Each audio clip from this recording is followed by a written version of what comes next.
La formation continue des dirigeants des entreprises publiques et privées en Afrique est indispensable pour la bonne gouvernance et les bonnes performances des entreprises. C'est le thème du petit déjeuner débat organisé le mercredi 19 février 2020 à l'hôtel Somatel de Bali à Douala par la firme internationale d'audit et de conseil Bokolo & Partners. Une initiative qui part d'un constat bien établi. Nous avons dans notre environnement des dirigeants qui, parce qu'ils ont été nommés par décret ou bien parce qu'ils ont été cooptés par affinité ou par loyauté ou pour des raisons politiques, qui se croient en fait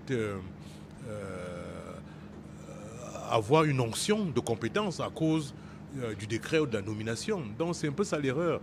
Et nous pensons que nos dirigeants d'entreprise doivent être plus modestes, doivent être plus humbles et doivent comprendre qu'aujourd'hui, ils doivent se former parce que, d'une part, cela y va de la santé financière et de la solidité à long terme de leurs entreprises, mais également il y va de leur propre sécurité juridique, je veux dire. Parce que, en fait, nos dirigeants d'entreprise ont de lourdes responsabilités sur le plan civil et sur le plan pénal.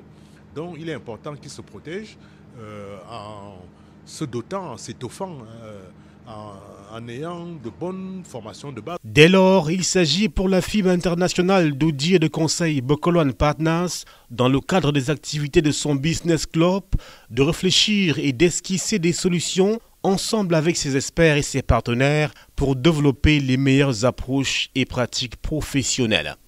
La formation des dirigeants d'entreprises, privées ou publiques, est très importante. En fait, elle est au cœur de la gouvernance des entreprises. Parce que les dirigeants, quand je veux par là dire les PCA, les administrateurs, les directeurs généraux des entreprises, prennent les décisions les plus importantes qui engagent en fait l'avenir de l'entreprise.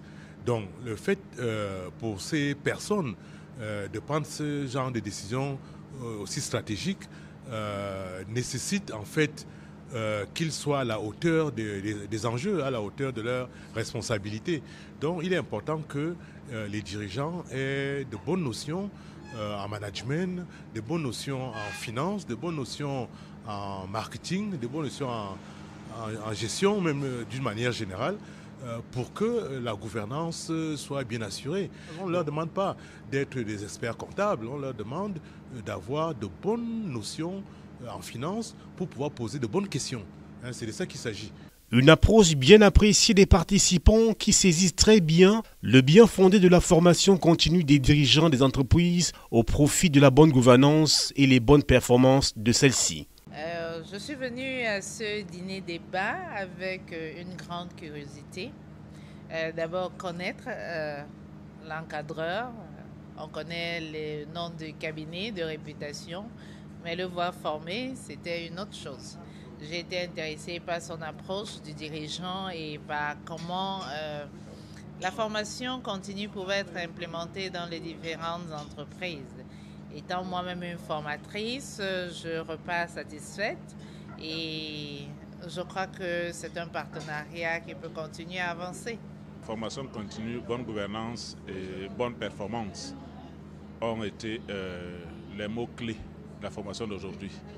Et pour nous, responsables de sociétés, responsables RH, je pense que c'est une très bonne chose de parler de formation continue pour les dirigeants, les administrateurs des sociétés et pour nos différents collaborateurs. Je pense que c'est une expérience enrichissante qu'il faut pouvoir pérenniser dans nos entreprises respectives. Rendez-vous est ainsi pris pour la prochaine occasion avec d'autres thèmes tout aussi pertinents à l'image de la gestion du fonds de roulement des entreprises, bref, des problématiques d'actualité.